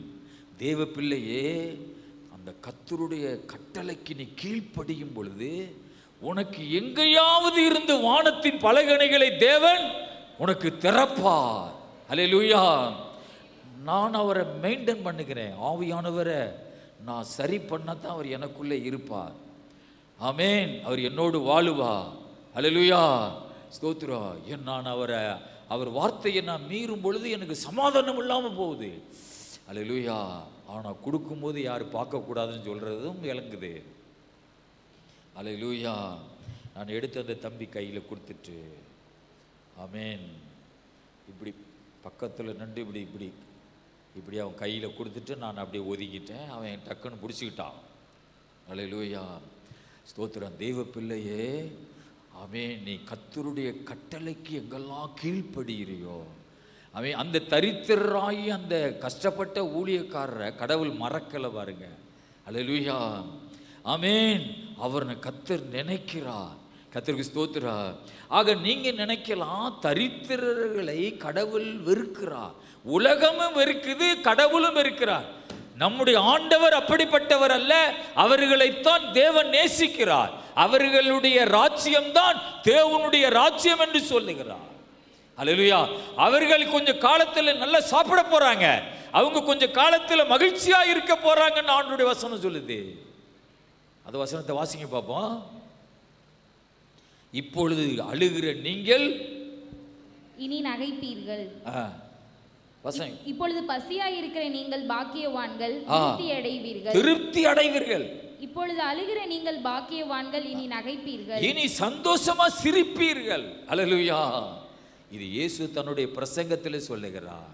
ஆண்டுடைய பிள்ளையே, ஒரு ஆண்டவர் தெரிந்து கொண்டதுக்கு ஒரு நோக்கம் இருக்கிறது. இல்லாமையில் இருந்து தான் உன்னை கர்த்தர் தெரிந்து கொள்ளுகிறார். நன்றாக புரிந்து கொள்ளுங்கள். இல்லாமையில் இருந்து தான் தேவன் உன்னை தெரிந்து கொள்ளுகிறார். நம்முடைய சபையில் இருக்கப்பட்டவன் எப்போ வருவான் தெரியுமா? இருக்கப்பட்டவன் நம்ம சபைக்கு எப்போ வருவான் தெரியுமா? அல்லேலூயா. நொண்டிகள் நடக்கிறார்கள், குருடர்கள் பார்க்கிறார்கள். அல்லேலூயா. ஆமேன். பரம்பக்குடியிலிருந்து 2000 பேர் அந்த சபைக்கு வந்துக்கிட்டு இருக்கிறாங்க. ராம்நாட்டிலிருந்து ஒரு 2000 பேர் நால்வன சபைக்கு வர்றாங்க. அப்படின்னு சொல்லும்போது யார் வருவா? யார் வருவா? ஈர்க்கப்பட்டவன் அப்படியே உள்ள நுழையுவான். அல்லேலூயா. ஆமேன். அந்த சபையில் நிறைய அற்புதங்கள் நடக்குதுன்னு சொல்லி ஏராள மக்கள் குமியும் பொழுது அவங்களும் உள்ள வந்துடுவாங்க. அல்லேலூயா. ஆக கொஞ்சம் பேர் இந்த ஊரில் இருக்கிறாங்க, அவன் சத்தியம் இல்லாத சபையில் இருக்காங்க. அவங்கெல்லாம் ஒரு நாள் வருவாங்க. எப்படின்னா, ஆண்டவர் இந்த சபையில் தான் இருக்கிறார், வேறு எங்கே இல்லைன்னு சொல்கிற போது அவங்கெல்லாம் ஓடி வருவாங்க. இப்போ கர்த்தர் உன்னை கொண்டு வந்திருக்க ஒரு நோக்கம் இருக்குது. இப்போ உன்னை இல்லாமல் இருந்து தான் கர்த்தர் கொண்டு வந்திருக்கிறார். நீ இல்லாமையில் இருந்து கர்த்தர் உன்னை தெரிந்து கொண்டதினால் அவர் கட்டளைக்கு நீ கீழ்ப்படிந்து அவருக்கு உண்மையா நீ கர்த்தரை ஆராதி. ஒரு காலம் வரப்போகுது, நீ சிரிக்க போகிற, சந்தோஷமா நீ வாழ போகிற. அல்லேலூயா. ஆமேன். கர்த்தருக்கு மகிமை உண்டாவதாக. அதே வசனத்தை திரும்ப 23 வரை வாசிங்க. வாசித்ததிலிருந்து மனுஷகுமார நிமித்தமாக ஜனங்கள் உங்களை பகைத்து உங்களை புறம்பாக்கி உங்களை நிந்தித்து உங்கள் நாமத்தை பொல்லாததென்று தள்ளிவிடும் போது நீங்கள் பாக்கியவான்களாய் இருப்பீர்கள். அந்நாளிலே நீங்கள் சந்தோஷப்பட்டு களி கூறுங்கள், பரலோகத்தில் உங்கள் பலன் மிகுதியாய் இருக்கும். எங்கே பலன் மிகுதியா இருக்குமா? பரலோகத்தில் உங்கள் பலன் மிகுதியாய் இருக்கும். அல்லேலூயா. ஆண்டவருக்கு மகிமை உண்டாவதாக. நீங்கள் சத்தியத்துக்காக நீங்கள் வாழும் பொழுது, ஆண்டவருக்காக நீங்கள் வாழும் பொழுது பரலோகத்தில் உங்கள் பலன் மிகுதியாயிருக்கும். அல்லேலூயா. ஆண்டவருக்கு மகிமை உண்டாவதாக. 1 ராஜாக்கள் புஸ்தகத்தில் 17ஆம் அதிகாரம் 10வது வசனத்தை வாசிப்போம். அப்படியே அவன் எழுந்து சாரிபாத்துக்கு போனான். அந்த பட்டணத்தின் ஒளிமுக வாசலுக்கு அவன் வந்தபோது அங்கே ஒரு விதவை விறகு பொறுக்கி கொண்டிருந்தாள். அவன் அவளை பார்த்து கூப்பிட்டு, நான் குடிக்கிறதற்கு கொஞ்சம் தண்ணீர் ஒரு பாத்திரத்தில் எனக்கு கொண்டு வா என்றான். பாருங்கள், அந்த விதவையை அவன் கூப்பிடுகிறார். ஆண்டவருடைய நடத்துதல பாருங்க. எலியா அந்த வாசலுக்குள்ள நுழையும் பொழுது, அதாவது அந்த ஊர் தல வாசலுக்குள்ள நுழையும் பொழுது அங்கே ஒரு விதவை விறகு பொறுக்கி கொண்டிருந்தாள். அல்லேலூயா. அவளை பார்த்து, அவன் எனக்கு குடிக்க கொஞ்சம் தண்ணீர் தா, ஆமேன் என்று கேட்கிறான். அல்லேலூயா. கர்த்தருக்கு மகிமை உண்டாவதாக. ஸ்தோத்திரம். எனக்கு குடிக்க கொஞ்சம் தண்ணீர் தா என்று ஒரு பாத்திரத்தில் எனக்கு கொண்டு வா என்றான். அல்லேலூயா. ஆண்டவருக்கு மகிமை உண்டாவதாக. இந்த சத்தம் வரும்பொழுது அவள் எதிர்த்து முகத்தை பார்த்து லேசா முறைச்சிருந்தால்னா என்ன நடந்திருக்கு? என்ன சொல்லி கூப்பிட்டுருப்பா? ஓய் அப்படின்னு சொல்லியிருப்பா. நம்மளை மாதிரி கூப்பிட்டுருப்பானா? சிஸ்டர் அப்படின்னு சொல்லியிருப்பானா? சிஸ்டர்னு சொல்லியிருப்பானா? அப்போ அது ஓய் அப்படின்னு சொல்லியிருப்பான். ஆமேன். பைபிளில் ஓய்ன்னு சொல்லி இருக்கு தெரியுமா? ஓய்ன்னு சொல்லி கூப்பிட்றதுக்கு இருக்குது. அதனால ஓய் அப்படின்னு சொல்லி கூப்பிட்டுருப்பான். அவள் திரும்பி பார்த்துருப்பான். எனக்கு குடிக்க கொஞ்சம் பாத்திரத்தில் கொஞ்சம் தண்ணீர் கொண்டு வா. அல்லேலூயா. இப்படி சொல்லும் பொழுது அவள் முறைச்சு பார்த்திருந்தாள்னா என்ன நடந்தது? இப்போ கடவுளுடைய கட்டளை அவ மேலதான் கர்த்தருடைய சித்தம் இருக்குது. ஆக ஓய் எனக்கு குடிக்க கொஞ்சம் தண்ணி கொண்டு வா ஒரு பாத்திரத்தில் அப்படின்னு சொல்லும் பொழுது அவள் நல்ல மகிழ்ச்சியுள்ள ஒரு முகத்தோட தலையை குனிஞ்சு அப்படியே திரும்பி தன் வீட்டு பக்கமாக நடக்கிறாள். அல்லேலூயா. அப்போ அவளுக்குள்ளே கடவுளுடைய கிரியைகள் அங்கே ஸ்தோத்திரம் செயல்படுகிறதை நாம் பார்க்கிறோம். அவள் குனிஞ்சு அதுக்கு சம்மதித்து அவள் திரும்பி தண்ணி எடுப்பதற்காக தன் வீட்டை நோக்கி திரும்புகிறாள். அல்லேலூயா. ஆண்டவருக்கு மகிமை உண்டாவதாக. நம்ம ஆண்டவருடைய வார்த்தைக்கு கீழ்ப்படுகிறதை கடவுள் பார்த்து கொண்டே இருக்கிறார். அல்லேலூயா. நாம் கீழ்ப்படிஞ்சு திரும்புகிறதையும் பரலோகத்தின் தேவன் வானத்திலிருந்து பார்க்கிறார். அல்லேலூயா. எலியாவும் அதை பார்த்து கொண்டிருக்கிறான். அல்லேலூயா. ஆக அவள் திரும்பும் பொழுது, தண்ணி எடுக்க தன் வீட்டை நோக்கி திரும்பும் பொழுது, அல்லேலூயா ஸ்தோத்திரம், 11ஆம் வசனத்தில் கொண்டு வர அவள் போகிற போது அவன் அவளை நோக்கி கூப்பிட்டு, எனக்கு கொஞ்சம் அப்பமும் கொண்டு வா. அல்லேலூயா. ஆண்டவருக்கு மகிமை உண்டாவதாக. ஆமென். யாரு கர்த்தருடைய ஆமென் வேலைக்கு கீழ்ப்படுகிறார்களோ அவர்கள் மேலே தான் திரும்ப திரும்ப ஆமென் ப்ரமோஷன் வந்துட்டே இருக்குது. அல்லேலூயா. ஆமென். யாரு கர்த்தர் சித்தத்துக்கு கீழ்ப்படுகிறாங்களோ இன்னொரு ப்ரமோஷன், இன்னொரு வேலை வருது, இன்னொரு உயர்வு வருது, கொஞ்சம் அப்பமும் கொண்டு வா. நாம நினைப்போம், என்னட்ட தண்ணி கேட்டீங்க, அந்த பக்கத்தில் விரவ பொறிக்கிருக்கால அவள்கிட்ட நீங்கள் அப்போ கேட்கலாம்ல அப்படின்னு நம்ம நினைப்போம். ஆண்டவருக்கு மனசாட்சியே கிடையாது போல. என்ன எல்லா லோடையும் நம்ம மேலே தான் என்ன செய்கிறாரு, வைக்கிறார். நம்மள்ட்ட தண்ணி கேட்டு அவள்கிட்ட அப்பம் கேட்டிருக்கலாம்ல. அல்லேலூயா. நாம் மாத்திரம்தான் தண்ணியும் அப்பவும் கொண்டு வரணுமா? ஆமென். தண்ணி அந்த காலத்தில் சரியான பஞ்ச காலத்தில், அல்லேலூயா கர்த்தருக்கு ஸ்தோத்திரம், அக்குவா தண்ணி கம்பெனிக்காரர் இருந்தான்னா அடித்து வித்துருப்பான் அன்னைக்கு. அல்லேலூயா. ஆமென். தண்ணியே கிடைக்காத காலத்தில் தண்ணி கொண்டு வா, ரைட், அவர் திரும்பிப்பா, கொஞ்சம் அப்பமும் கொண்டு வா. அல்லேலூயா. ஆண்டவர் உன்னைய கர்த்தர் தெரிந்துட்டார்னா உன் மேலே தான் கர்த்தர் நிறைய காரியங்களை வைப்பார். அல்லேலூயா. உன்னை தவிர அவருக்கு வேறு யாருமே இல்லை. எத்தனை ஊர் இந்த வரைபடத்தில் பாருங்க, எத்தனை ஊரை தாண்டி உன்னை கண்டுபிடிச்சிருக்காரு. அல்லேலூயா. உன்னை கடவுள் கண்டுபிடிச்சதுக்கு ஒரு நோக்கம் இருக்கிறது. அல்லேலூயா. உன்னை எங்கெல்லாம் தேடி இருக்கார் தெரியுமா? ஆமென். நீ இப்படி இப்படி வருவேன்னு சொல்லித்தான் நான் பார்த்துக்கிட்டே இருந்தேன். இந்த வழியில் வந்த சிக்கிட்டேன். அல்லேலூயா. பேதுரு, ஆமென், மீன் பிடிக்கிற அந்த வலையவை வச்சே ஒரு பெரிய அற்புதத்தை செய்து யாரா பிடிச்சிட்டாரு? ஒரு பெரிய பாஸ்டரா பிடிச்சிட்டார். அல்லேலூயா. பேதுருவை. அல்லேலூயா. ஆக நீ இப்படி தான் வருவேன்னு எனக்கு தெரியும். நான் உன்னை காத்துக்கிட்டே இருந்தேன், நீ சிக்கிட்ட. அதனால் நீ தான் தண்ணியும் கொண்டு வரணும், நீ தான் அப்பமும் கொண்டு வரணும், நீ தான் எல்லா வேலையும் செய்யணும். அல்லேலூயா.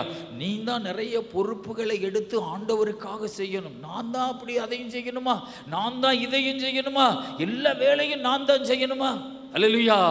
ஸ்தோத்திரா. உன்னை விட்டு ஆண்டவருக்கு வேறு யாருமே கிடையாது. அல்லேலூயா. ஆமென். சில பேர் நினைக்கிறாங்க, நான் தான் வாரம் வேலைக்கு வரேன், நான் தான் வாரம் எல்லாத்துலேயும் நான் கலந்து கொள்ளுகிறேன். ஆமென். உன்னை தவிர கடவுளுக்கு வேறு யாருமே கிடைக்கல அப்படின்னு நீ நினைச்சுக்க. அல்லேலூயா. உன்னைத்தான் கர்த்தர் தெரிந்து கொண்டிருக்கிறார். ஆமென். அல்லேலூயா. ஸ்தோத்திரா. அவள் திரும்புகிற போது அவளை பார்த்து சொல்லுகிறார், கொஞ்சம் அப்பவும் எனக்கு கொண்டு வா. அவள் கீழ்ப்படியும் பொழுது இன்னொரு வேலை அவள் மேலே வருது. அவள் தண்ணி கேட்கும் போதே முறைச்சிருந்தாலும் வச்சுக்கலாம், கடவுள் உன்னை விட்டுருப்பார். இப்போ ஆண்டவர் உன்னிட்ட ஒரு காரியத்தை சொல்லுவார். நீ முதலாவதே கொஞ்சம் முறைச்சிட்டினா அப்புறம் கும்பிடு ஓட்டாலும் சத்தத்தை கர்த்தர் கேட்கவே மாட்டார். அல்லேலூயா. நீ என்னதான் நீ கூப்பாடு ஓட்டு அவருடைய தொடர்பை நீ கேட்டாலும் கிடைக்காது. ஆக அவள் அப்படி திரும்புகிற போது இன்னொரு அப்பமும் கொண்டு வா அப்படின்னு சொல்லுகிறாள். அவள் மாட்டேன்லாம் சொல்லலை, அவள் கீழ்ப்படிந்து அவள் திரும்புகிறாள் தண்ணி எடுக்க போகும் பொழுது. ஆமென். கர்த்தருக்கு மகிமை உண்டாவதாக. ஸ்தோத்திரா. 1 சாமுவேல் புஸ்தகத்தில் 15வது அதிகாரம் 22வது வசனத்தில் வாசிக்கும் பொழுது, ஆமென், அதில் சொல்லப்பட்டிருக்குது. மைக்கில் வாசிக்காரிய 1 சாமுவேல் 15:22 எல்லாரும் எடுத்து பாருங்க பாப்போம். பழியை பார்க்கிலும் கீழ்ப்படிதலே உத்தமம் என்று எழுதப்பட்டிருக்கிறது. பழியை பார்க்கிலும், அதாவது நீ ஆராதனைக்கு வர்ற நல்லதுதான், கர்த்தருக்கு காணிக்கை செலுத்துகிற நல்லதுதான், ஆனா அப்படிப்பட்ட பழிகளை பார்க்கிலும் கீழ்ப்படிதலே ஆண்டு சொல்றாரு, அதுதான் உத்தமம். அல்லேலூயா. கர்த்தருக்கு மகிமை உண்டாவதாக. கீழ்ப்படிதலே உத்தமம். என்னத்தை பார்க்கிலும்? பலியை பார்க்கிலும். அல்லேலூயா. ரோமர் 13ஆம் அதிகாரத்தில் 5ஆம் வசனத்தை வாசிப்போம். ரோமர் 13:5.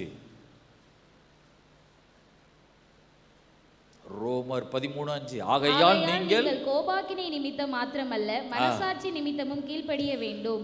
மனசாட்சியின் நிமித்தமும் நீங்கள் கீழ்ப்படிய வேண்டும் என்று எழுதப்பட்டிருக்கிறது. அல்லேலூயா. ஆண்டவர் நமக்கு ஒரு மனசாட்சியை கொடுத்திருக்கிறார், ஒரு தீபம். மனசாட்சி என்பது ஒரு தீபமா இருக்கிறதுன்னு பைபிள்ல இருக்குது. ஆகவே மனசாட்சியின் நிமித்தமும் நீங்கள் கீழ்ப்படிய வேண்டும். ஆமென். கர்த்தருக்கு மகிமை உண்டாவதாக. ஆண்டவர் ஒரு தீர்க்கதரிசியை உன்னிடத்தில் அனுப்புகிறார். கொஞ்சம் தண்ணி கேட்கிறார். தண்ணி தான் அந்த காலத்தில் ரொம்ப தேவையானது ஒன்று. அவள் கீழ்ப்படிந்து திரும்பும் பொழுது கொஞ்சம் அப்பமும் எனக்கு கொண்டு வா என்று கேட்கிறார். அல்லேலூயா. அது இல்லை என்று அவள் சொல்லவில்லை. அதுவும் அதை அவள் கீழ்ப்படிந்து தான் போகிறாள். முதலாவது எனக்கு கொடு, பின்பு பார்க்கலாம் சொல்லும்போது கீழ்ப்படிந்து போகிறாள். ஆக பைபிள் வசனம் சொல்லுகிறது, மனசாட்சியின் நிமித்தமும் கீழ்ப்படிய வேண்டும். ஆமென். இந்த மனசாட்சியை சில பேர் தள்ளி விடுகிறார்கள். நான் சொல்றேன் பார்த்தீங்களா, அந்த ஊழியக்காரனுக்கு நீ காணிக்க கொடுன்னு சொல்லும் பொழுது என்னோட மனசாட்சி கொடுக்காம இருக்கும்போது வாதிக்குது, எனக்குள்ளே சமாதானம் இல்லாமல் போகுது. அல்லேலூயா, கர்த்தருக்கு மகிமை உண்டாவதாக. ஆக தேவ பிள்ளையே ஸ்தோத்திரா, மனசாட்சியின் நிமித்தமாக நாம் கீழ்ப்படிய வேண்டும். சில பேர் இந்த மனசாட்சியை அவை தள்ளி விடுவார்கள் என்று எழுதப்பட்டிருக்குது. 1 தீமோத்தேயுல 1ஆம் அதிகாரம் 5-6 வசனங்களை வாசிங்க. 1 தீமோத்தேயு 1ஆம் அதிகாரம் 5-6. கற்பனையின் பொருள் என்னவெனில், சுத்தமான இருதயத்திலும் நல் மனசாட்சியிலும் மாயமற்ற விசுவாசத்திலும் பிறக்கும் அன்பே. பவுல் தீமோத்தேயுக்கு போதிக்கும் பொழுது 1 தீமோத்தேயு 1ஆம் அதிகாரம் 5-6 வசனங்கள்ல கற்பனையின் பொருள் என்னவெனில் அப்படின்னா, ஆண்டவருடைய வார்த்தையின் சுருக்கமான பொருள் என்னவென்றால், கடவுளுடைய வார்த்தைகளின் முக்கிய தொகுப்பாக சுருக்கமா சொல்லணும்னா, ஸ்தோத்திரா, சுத்தமான இருதயத்திலும் நல் மனசாட்சியிலும் மாயமற்ற விசுவாசத்திலும் பிறக்கும் அன்பே. அல்லேலூயா. அது கீழே எழுதி போயிருக்கு, இதையெல்லாம் சிலர் நோக்காமல், இவைகளை சிலர் நோக்காமல் வீண் பேச்சுக்கு இடம் கொடுத்து விலகி போட. கொஞ்சம் கவனமாக இந்த வசனத்தை நீங்கள் தியானிங்க. சுத்தமான இருதயம் ஆண்டுடைய பிள்ளைகள், நான் கொஞ்சம் கவனமாக, நீங்கள் கொஞ்சம் நல்ல கவனமாக கேளுங்க. சுத்தமான இருதயம். அல்லேலூயா, சுத்தமான இருதயம். ஒரு பாஸ்டர் நேற்று என்னோட பேசினார். இன்னொரு பாஸ்டர், இந்த தீவில் ஊழியம் செய்கிற ஒரு பாஸ்டர் சொன்னாராம், நான் வாயில் ஒன்று பேசுவேன், இருதயத்தில் வேற இருக்கும் அப்படின்னு சொன்னாராம். அல்லேலூயா. இன்றைக்கு நிறைய பேர் கர்த்தருடைய ஊழியத்தை செய்கிறவங்க வாயில் ஒன்று பேசுகிறாங்க, மனசுக்குள்ளே ஒன்று வேற சிந்தை. போங்க போங்க, நான் நீங்கள் சொல்கிறத நான் கேட்குறேன், நீங்கள் போங்கன்னு சொல்லிட்டு இங்கிட்டு அந்த குடும்பம் உடைவதற்கு இங்கிட்டு ஒரு ஆளை கூப்பிட்டு இங்கிட்டு சொல்லி விட்டுறது. அல்லேலூயா. ஆக இது ஒரு சாத்தானுடைய ஒரு வேலை. ஆனால் கடவுள் எங்கே தங்கியிருப்பார் என்றால், சுத்தமான இருதயத்திலும் நல் மனசாட்சியிலும். உன் மனசாட்சி சொல்லும் இப்படிலாம் நீ செய்யக்கூடாதே என்று, ஆனால் அதை தள்ளி விட்டுருவாங்க. என் நிலைமை எனக்கு தானே தெரியும், என் கஷ்டம் எனக்கு தானே தெரியும், எனக்கும் ஆண்டவர் இவ்வளோ பிள்ளைகளை கொடுத்துருக்காரு, நான்லாம் அப்படி செய்ய முடியுமா? அல்லேலூயா. என் கஷ்டம், ஆண்டவர் கண் இருந்தால் எனக்கே இப்படி கொடுக்கணும், எனக்கே இப்படி புருஷன் கொடுக்கணும், இப்படி தொழிலையே கஷ்டத்தில் கொடுக்கணும், அதனால் நான் மனசாட்சியெல்லாம் கேட்க மாட்டேன். போ நாய மனசாட்சிய. நல்ல மனசாட்சியிலும், அந்த மனசாட்சி சொல்றது உன்னை அப்படியே லைட்டாக மூவ் பண்ணும், இதுக்கு நீ கீழ்ப்படி, இதை செய்யி. தண்ணி எடுக்க திரும்பும் பொழுது, அவளுக்கு நல்ல மனசாட்சி இருக்குது, தண்ணி எடுக்க திரும்பும் பொழுது, அல்லேலூயா, மனசாட்சி சொல்லுது அவன் ஒரு தேவ மனிதன், அவன் கர்த்தருடைய தீர்க்கதரிசின்னு இவளுக்கு நல்ல விளங்குது. சாரிபாத் விதவைக்கு தண்ணி எடுக்க திரும்பும் பொழுது கொஞ்சம் அப்பம் கொண்டு வா. ஆகவே நல்ல மனசாட்சியை சிலர் தள்ளிவிட்டு வீண் பேச்சுக்கு இடம் கொடுத்து விலகி போனார்கள். யாரை விட்டு? இன்னைக்கு சபைகளிலே நீ ரொம்ப பேசினா நீ விலகிடுவ கர்த்தரை விட்டுட்டு. அல்லேலூயா. நீங்கள் கொஞ்சம் இந்த தீவில் நீங்கள் பழகிற ஆட்களை பாருங்கள், சும்மா சலன்னு பேசிக்கிட்டே இருக்கிறவன் என்றைக்குமே ஒரு ஆசீர்வாதமாக வரவே முடியாது. ரொம்ப சலன்னு பேசுகிறவன் ரொம்ப ஆசீர்வாதமான குடும்பமாக வாழவே முடியாது. ஒருத்தர் இந்த தீவில் இருக்கார், சலன்னு பேசுவார். அல்லேலூயா. நான் எனக்கு கலெக்டரை தெரியுமாக்கும், எம்பியை தெரியுமாக்கும், எம்எல்ஏவை தெரியுமாக்கும் தான் சொல்லுவார். அல்லேலூயா. அவரும் சபையாக அலைகிறாரு, அவர் பிள்ளைகளுக்கு ஒரு நல்ல திருமணம் பண்ண முடியல. கேட்க போனால் என்ன தான் முதல்ல யோசிக்கிறாங்க, அவருடைய பிள்ளைகளா? ஐயா அது ஒரு ஓட்ட வாயில. யாரு? அப்பா. அப்பா ஒரு ஓட்ட வாய், தொலை தொலைன்னு கிடக்குற. எங்கே ஒரு மனுஷன் ரொம்ப பேசுறானோ அவன் குடும்ப தரித்திரத்துக்குள்ள தான் போகும். நீ மௌனமா இருந்து பாரு, நீ அமைதியா இருந்து பாரு. யாரு என்ன பேசினாலும் சரி, உன்னை யாரு என்ன தூத்துனாலும் சரி, உன் வாயை கிளறினாலும் நீ கர்த்தர் பார்த்து கொள்ளுவார். அமைதியா இரு. எத்தனை பேர் ஏற்றுக்கொள்வீங்க? அல்ல, அமைதியா இரு. யார் என்னமோ சொல்லிடும், உன் தலையில குப்பையில அள்ளி போடணும். சண்டைக்கே போகாத, நீ பாடு அமைதியா இருந்து, கர்த்தாவே இதெல்லாம் பார்த்து கொள்ளுங்கப்பா. அல்லேலூயா. ஆண்டவருக்கு மகிமை உண்டா. உன்னை பைத்தியம்னு சொல்லுவான், உன்னை லூசுன்னு சொல்லுவான். நீ பெரிய ஒரு பெரிய மோசமான குடும்பம்னு சொல்லி அம்பாட தூத்திக்கிட்டே இருப்பா. நீ என்னத்தையும் சொல்லிட்டு போங்கடா. இப்பட அமைதியா இரு, கர்த்தர் பார்த்து கொள்ளுவார். அல்லேலூயா. ஆமென். கர்த்தருக்கு ஸ்தோத்திரா. நீ மோசமான குடும்பம் சொல்லுவான், அப்படி இப்படி குப்பையோ மேலே அள்ளி போடுவான். ஆனால் நீ பேசாம கர்த்தருக்கு மாத்திரம் உண்மையா நீ இருந்து பாரு. அல்லேலூயா. கர்த்தர் ஸ்தோத்திரா. ஆக சிலர் இந்த நல்ல மனசாட்சியை தள்ளி விட்டுட்டு, ஆமென், வீண் பேச்சுக்கு இடம் கொடுத்து, ஆமென், ஆசீர்வாதத்தை விட்டு விலகி போறான், கர்த்தரை விட்டு விலகி போறான், சபையை விட்டு விலகி போறான். ஆமென், ஸ்தோத்திரம். ஆமென். அதனால தேவ பிள்ளையே ரொம்ப பேசாத. உன் வார்த்தை எப்படி இருக்குன்னு பைபிள் இருக்குது, சுருக்கமாக இருப்பதாக. உன் வார்த்தை தேவ சமூகத்தில் சுருக்கமாக இருப்பதாக. ஆமென். நான் ரெண்டு அர்த்தம் சொல்கிறேன். ரொம்ப பேசுகிறவன் தரித்திரன் ஆகுவான். 2 பாயிண்டில் முடிக்கிறேன். ரொம்ப பேசுகிறவனை குடும்பத்தை விட்டு தரித்திரம் போகவே செய்யாது. மௌனமாக இருக்கிறவனை விட்டு ஐஸ்வர்யம் போகாது. அல்லேலூயா. மௌனமாக இருக்கிறவன் குடும்பத்தை விட்டு ஐஸ்வர்யம் விலகாது. இது நிச்சயமாக இந்த ஊரில் இருக்கிற குடும்பங்களை பூரா யோசித்து பார்த்தீங்கன்னா அது நடக்கும். சில பேர் வாயை வச்சு எவனை ஏமாற்றி என்னமோ சம்பாதிக்கலாம், அவன் பிள்ளைகளுக்கு நல்ல ஆசீர்வாதம் கிடைக்காது. ஏன்? அவன் ஒரு லூஸ் மாதிரில பேசிக்கிட்டு இருப்பான் அப்படின்னு சொல்லி எவனுமே நல்ல ஒரு குடும்பத்தில் சம்பந்தங்கள் அமையாது. அல்லேலூயா.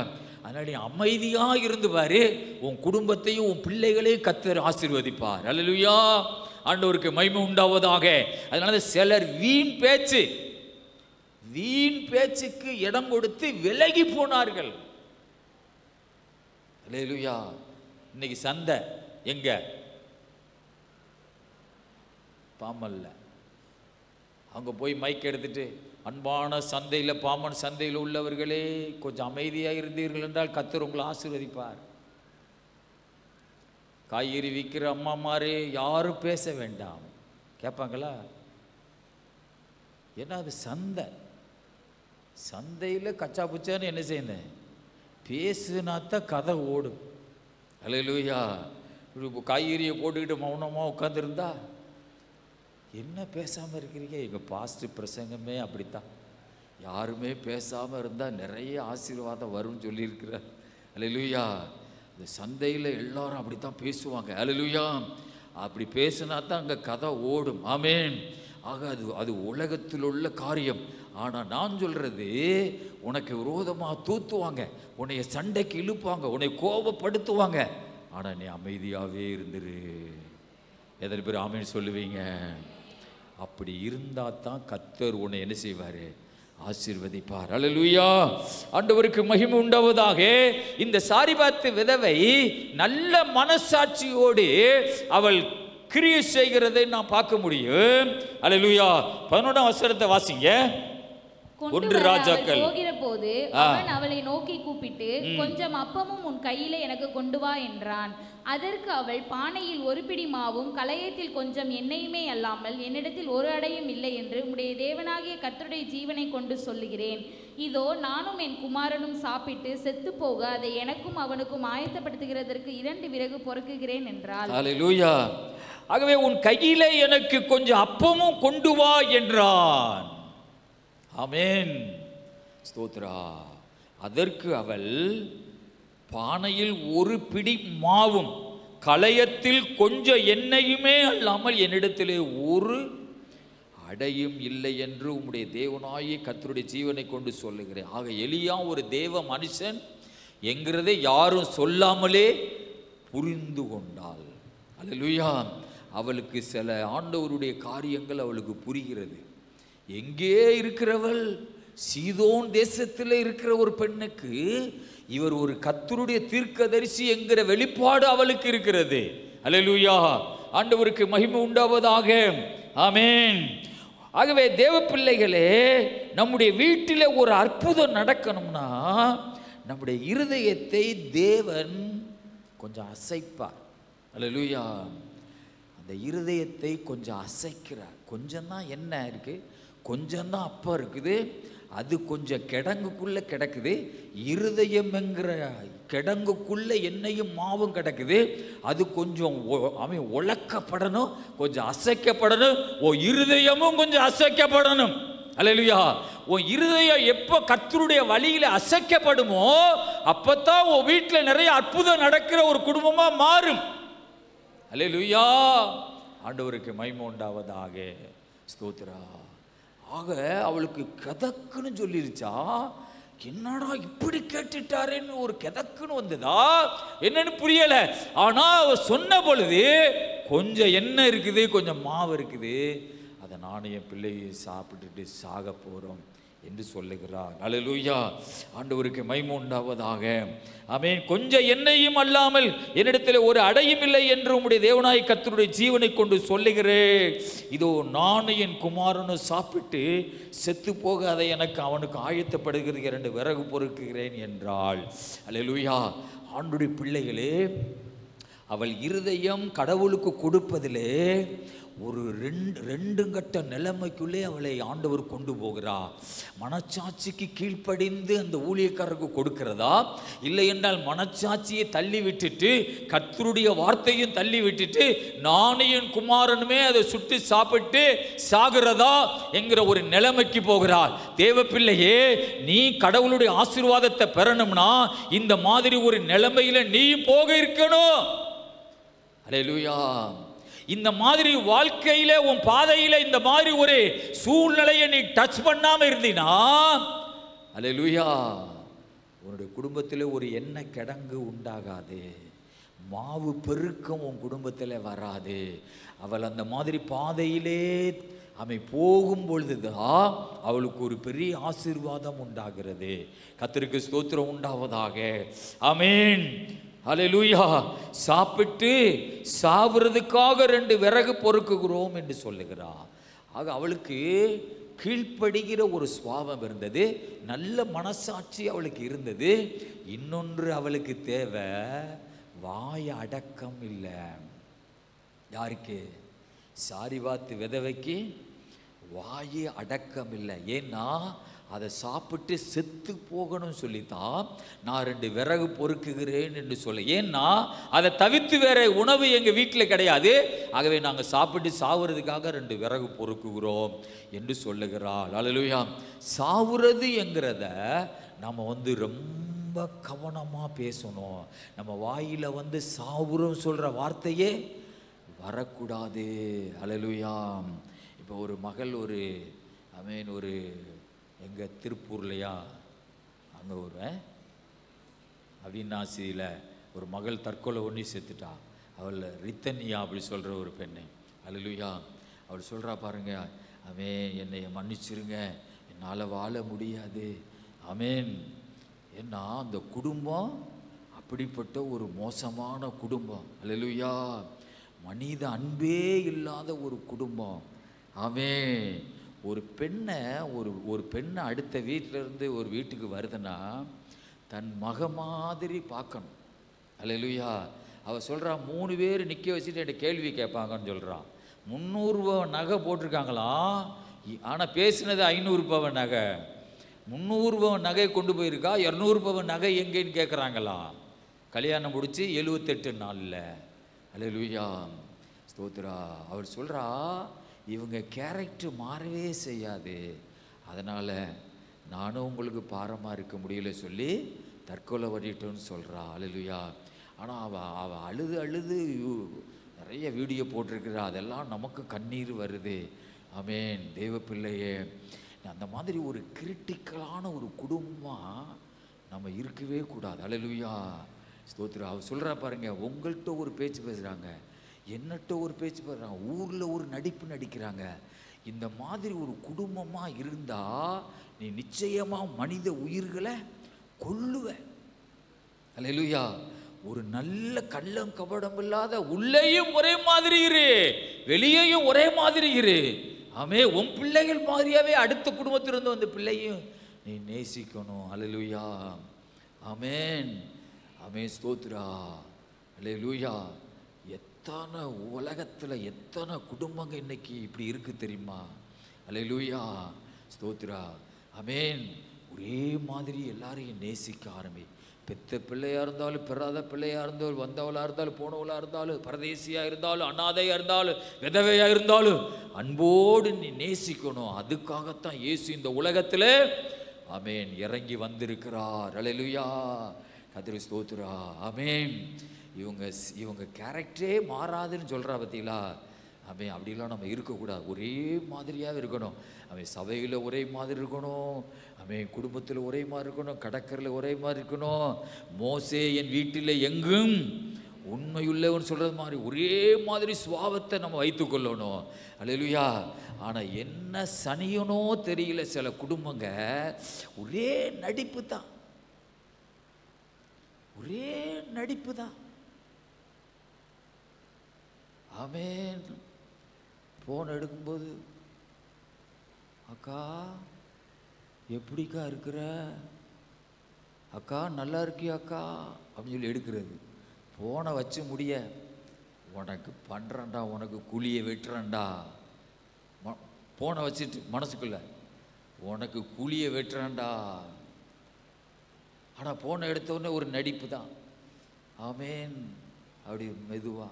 ஆனால் ஃபோனை வச்சு முடிய, உனக்கு குழியை வெட்டுறேன், நீ உன்னைய குழிக்குள்ளே தள்ளிடுவேன். அல்லேலூயா. இந்த மாதிரி ஒரு பேய் இருதயம் எந்த குடும்பத்தில் இருக்கவே கூடாது. அல்லேலூயா. ஒரே மாதிரியாவே நீ கர்த்தர் சமூகத்தில் இரு, உலகத்தில் இரு. ஆமென். ஸ்தோத்திர. பிள்ளைகள்கிட்ட பேசும்போது ஒரே மாதிரியாவே இரு. அல்லேலூயா. அப்படி இருக்கும்போது தான் பைபிள் சொல்லுது, சுத்தமான இருதயம், நல் மனசாட்சி, மாயமற்ற விசுவாசத்திலும் பிறக்கும் அன்பே. அல்லேலூயா. இந்த வசனம் எனக்கு ரொம்ப பிடிக்கும் பாருங்க. ஆமென். 1 தீமோத்தேயு 1 5:6 கற்பனையின் பொருள் என்னவெனில், எல்லாரும் எடுங்க பாப்பா. 1 தீமோத்தேயு 1 5-6 எல்லாரும் எடுங்க பாப்பா. 1 தீமோத்தேயு 1 5 6 எல்லாம் சேர்ந்து படிப்போமா? கற்பனையின் பொருள் என்னவெனில், சுத்தமான இருதயத்திலும் அன்பே. 6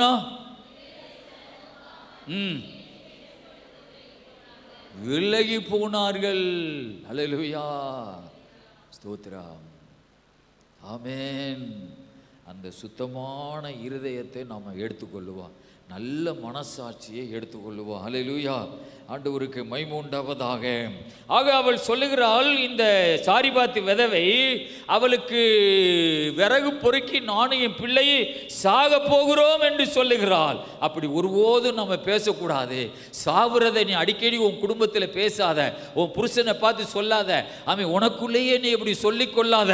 ஆமே, ஏனென்றால் இயேசு ஆமே நம்ம எல்லாம் வாழ வைக்கிறதுக்காகவே இயேசு இந்த உலகத்தில் ஆமே பிறந்தார். அல்லேலூயா. ஆமே. 1 ராஜாக்கள் 17-13 வாசிப்போ. அப்பொழுது எலியா அவளை பார்த்து, பயப்படாதே, நீ போய் உன் வார்த்தையின்படி ஆயத்தப்படுத்து. ஆனாலும் முதலில் அதிலே எனக்கு ஒரு சிறிய அடையை பண்ணி என்னிடத்தில் கொண்டு வா, பின்பு உனக்கும் உன் குமாரனுக்கும் பண்ணலாம். இருக்கிறது கொஞ்சம் மாவுதான்.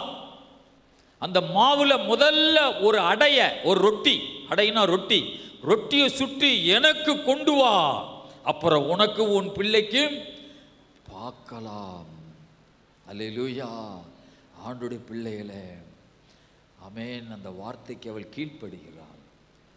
ஆமென். நீ ஆண்டவருக்கென்று அவருடைய சத்தத்துக்கு கீழ்ப்படிந்து அந்த தேவ ஊழியக்காரனுக்கும் கடவுளுடைய ஊழியத்துக்கு நீ கொடுக்கும் பொழுது உன் சந்ததிகள் மேலே கர்த்தருடைய ஆசீர்வாதம் இறங்கி வரும். அல்லேலூயா. ஆமென். கதிசோதரா, அவள் அங்கனையே மாற்றிருக்கலாம், தரமாட்டேன். ஆமென். எனக்கு தான் வேணும், அது உனக்கு தரமாட்டேன், எனக்கு என் பிள்ளைக்கு தான் வேணும்னு சொல்லியிருக்கலாம்.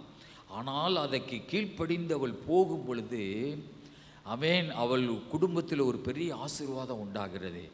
ஆண்டுடைய பிள்ளைகளே, நான் உங்களுக்கு ஒரு ஆண்டவர் என்னிடத்தில் உணர்த்தினதை சொல்கிறேன். நீ கர்த்தருடைய காரியத்துக்கு நீ கீழ்ப்படியும் பொழுது உன் பிள்ளைகள் ஆசீர்வாதமான வழியிலே நடப்பார்கள். அல்லேலூயா. நீ கர்த்தருடைய சித்தத்துக்கு நீ கீழ்ப்படியும் பொழுது உன் பிள்ளைகள் கெட்ட பிள்ளைகளாக போக மாட்டார்கள். அல்லேலூயா. நீ கொடுக்காமல், நீ அவன் மனசாட்சிக்கு கீழ்ப்படியாமல், அந்த கர்த்தருடைய கட்டளைக்கு கீழ்ப்படியாமல் இருக்கும் பொழுது ஒரு வேளை உன்னிட்ட காசு சேரலாம், ஆனால் உன் சந்ததிகள் மேலே கிருபை வராது. உன் சந்ததிகள் திருந்தி வாழ்வதற்குண்டான சூழ்நிலைகள் வராமல் போயிடும். அல்லேலூயா. அவர்கள் கெட்ட வழியிலே நடப்பதற்கு நிறைய சாத்தான் சில ஐடியாக்களை அவங்களுக்குள்ள கொண்டு வருவான். நீ நல்லா யோசிக்கணும். அல்லேலூயா. நான் கடந்த காலத்தில் ஒரு கதையை சொன்னேன். ஆமென். ஒரு விவசாயம் பண்ணுற ஒரு கணவனும் மனைவியும், ஆமென், வெள்ளைக்காரங்க, அவங்க உழைச்சி சம்பாத்தியத்தை எல்லாம் மற்ற இந்தியாவில் இருக்கிற மிஷினரிகளுக்கு அனுப்பிக்கிட்டே இருந்தாங்களாம். அவங்களுக்கு ஒரே ஒரு பெண்ணு தான். அந்த ஒரு பெண்ணும் 18-19 வயதில் நிறைய சினிமா பார்க்கவும் ஊதாரியாக போயிட்டாளா. ஆனால் இந்த தாய் தகப்பை விவசாயம் பண்ணி ஊழியக்காரங்களுக்கு பணத்தை அனுப்பிட்டே இருப்பாங்களா. ஒரு நாள் இந்த மகள் 12-1 மணிக்கு, நைட்டு 12-1 மணிக்கு வீட்டுக்குள்ளே வரும்பொழுது அவங்க அம்மா அப்பாவும் முழங்கால இருந்து அந்த மகள் ரட்சிப்புக்காக ஜெபம் பண்ணுறாங்களா. பைபிள்லாம் நனைஞ்சிருக்குமா அவங்க அப்பா. ஆனால் மக சொல்கிறதே எங்கள் அம்மா அப்பாவுக்கு கிறுக்கு, பைபிள் கிறுக்குன்னு சொல்லிட்டு ரூமுக்குள்ளே போய் கதை அடைச்சிட்டு படுத்துருவாளாம். அன்றைக்கு இரவு ஒரு பெரிய தரிசனம் கண்டிருக்கிறாள். அல்லேலூயா. ஒரு தேவ தூதன் பரலோகத்துக்கு கூட்டிகிட்டு போய், அவன் இந்த பாரு, இந்த வீடெல்லாம் இது உங்கள் அம்மாவுக்கு, இது உங்கள் அப்பாவுக்கு, பளிங்கு கற்களால் அவன் பதிக்கப்பட்ட வீடுகளை காமிச்சானா. அப்போ எனக்கும் இங்கே சூப்பரான வீடு இருக்குன்னு நினச்சிக்கிருந்தாளா. சொப்பனத்தில், உனக்கு இங்கே வீடு இல்லை, உன் பேரும் இங்கே பதியப்படலை, இங்கே வருவதற்குண்டான சூழ்நிலையும் உனக்கு இல்லை, அதனால் நீ போய் இங்கே வருவதற்குண்டான ஒரு வாழ்க்கை வாழுன்னு சொல்லி அனுப்பி வச்சானா. வீடு ஆமே வந்து பார்த்தா ஸ்தோத்திரம், அவங்க அம்மா தூக்கத்திலிருந்து முழிச்சிட்டாளா. சொப்பனம் கண்டு அவங்க அம்மா அப்பா ஜெபம் பண்ணிக்கிருக்காங்களா மகள் ரட்சிப்புக்காக. அன்றைக்கு ஒப்பு கொடுத்தவதா அந்த அம்மா தான் 40 வருஷமா ஆமென் சவுத் ஆப்பிரிக்கா காட்டுக்குள்ள ஆமென் ஊழியம் செஞ்ச ஆமென் எமலி என்கிற ஒரு மிஷனரி பெண்ணு. எமலி. அல்லேலூயா. ஸ்தோத்ரா. இந்த அம்மா ஆமென் கல்யாணமே முடியாமல் சவுத் ஆப்பிரிக்கா காட்டுக்குள்ள 40 வருஷமாக மிஷனரியாக ஊழியம் செஞ்சுட்டு அந்த அம்மா வயதாகி இங்கிலாந்துலேயே அமெரிக்காவிலேயே வீட்டில் ரெஸ்ட் எடுக்கும்போது அகஸ்டின் ஜெபகுமாரனை போய் பார்த்துருக்காரு. அந்த அம்மா தான் இந்த கதையை சொல்லுதான். விவசாயம் பண்ணுற காணிக்கையை காசை பூரா காணிக்கையை அனுப்புகிற தாய் தகப்பனுக்கு ஒரு மகள் விலகி போனாலும் கர்த்தர் தெரிந்து கொண்டு பெரிய மிஷனரியாக மாற்றிருக்கார். அல்லேலூயா. நீ ஆண்டவருடைய வேலைக்கு கீழ்ப்படியும் பொழுது, அவருடைய சத்தத்துக்கு கீழ்ப்படிஞ்சு எனக்கு முதல்ல கொண்டு வா உனக்கு பார்க்கலாம்னு சொல்ற சத்தத்துக்கு அவள் கீழ்ப்படியும் பொழுது அவளுடைய குடும்பத்தில் ஒரு பெரிய நீரூற்று, ஒரு எண்ணெய் பெருக்கம், ஒரு மாவு பெருக்கம் உண்டாகிறது. அதே மாதிரி தேவப்பிள்ளையே, நீ கர்த்தர் சத்தத்துக்கு கீழ்ப்படியும் பொழுது அவர் ராஜ்யத்துக்கு முதலாவது இடம். ஆமென். தீர்க்கதரிசிக்கு முதலாவது அட உனக்கும் உன் பிள்ளைக்கும் பார்க்கலாம். அப்படி அது கீழ்ப்படியும் பொழுது, நல்ல மனசாட்சிக்கு கீழ்ப்படியும் பொழுது உன் சந்ததிகள் வழி தவறாது, கர்த்தர் வழியிலே நடப்பார்கள். உன் பிள்ளைகள் பரிசுத்தவான்களா வளருவார்கள். அல்லேலூயா. உன் பிள்ளைகள் மேலே கர்த்தருடைய ஆசீர்வாதம் தங்கி இருக்கும். அல்லேலூயா. ஆமென். 2 பாதம் இருக்குது. ஆமென். சாரிபாத்துக்கு கொடுக்காமலே அடக்கி வச்சிருக்கலாம். ஆமென். 1 கொடுக்கலாம். ஆமென். அல்லேலூயா. உனக்கும் உன் குமாரனுக்கும் பண்ணலாம். கர்த்தர் தேசத்தின் மேல் 14 வசனத்தில் மலையை கட்டளையிடும் நாள் மட்டும் பானையின் மா செலவழிந்து போவதும் இல்லை, கலசத்தில் எண்ணெய் குறைந்து போவதும் இல்லை என்று இஸ்ரவேலின் தேவனாகிய கர்த்தர் சொல்லுகிறார் என்றான். அல்லேலூயா. கர்த்தர் தேசத்தின் மேல் மலையை கட்டளையிடும் நாள் மட்டும் பானையின் மா செலவழிந்து போவதும் இல்லை, கலசத்தில் எண்ணெய் குறைந்து போவதும் இல்லை என்று இஸ்ரவேலின் தேவனாகிய கர்த்தர் சொல்லுகிறார். அந்த இருக்கிற கொஞ்சம் மாவுல அவன் முதல் ரொட்டியை சுட்டி எனக்கு கொண்டு வா. ஆமென். தேசத்தில் மழை வருகிற நாள் வர உன் வீட்டில் மாவு எடுக்க வந்துகிட்டே இருக்கும். அல்லேலூயா. எண்ணெயும் எடுக்க வந்துக்கிட்டே இருக்கும். அல்லேலூயா. அவள் போய் எலியாவின் சொற்படி செய்தாள். அவளும் இவனும் அவள் வீட்டாரும் அநேக நாள் சாப்பிட்டார்கள். கர்த்தர் எலியாவை கொண்டு சொன்ன வார்த்தையின்படியே பானையிலே மா செலவழிந்து போகவும் இல்லை, கலசத்தில் எண்ணெய் குறைந்து போகவும் இல்லை. அல்லேலூயா. ஆண்டவருக்கு மகிமை உண்டாகட்டு. அதுக்கு கீழே அவன் மகன் திருடு வியாதிப்பட்டு இறந்துடுறான். ஏன் இறக்குறான் தெரியுமா? என் பிள்ளையும் நானும் சாகுன்னு சொல்கிறாள்ல, அதில் தான் அந்த குழந்தை சாகுது. அவள் சொல்லுகிறா, என் அக்கிரமத்தை நினைக்க பண்ணவா என் வீட்டுக்கு வந்தீர். அப்படின்னா இந்த விதவை நல்ல வாழ்க்கை வாழலை. கொஞ்சம் யோசிக்கணும். ஆமென். அவள் ஏதோ வாழ்க்கையில் தடுமாறி இருக்கா. என் அக்கிரமத்தை நினைக்க பண்ணவா என் வீட்டுக்கு வந்தீர். குழந்தை வியாதியை கிடக்கும்போது தன்னுடைய பாவ வாழ்க்கையை முதல்ல வாழ்ந்த வாழ்க்கையை நினைக்கிறா. ஆமென். அப்புறம் எலியா வந்து அந்த குழந்தைய உயிரோட எழுப்பிட்டான். அல்லேலூயா.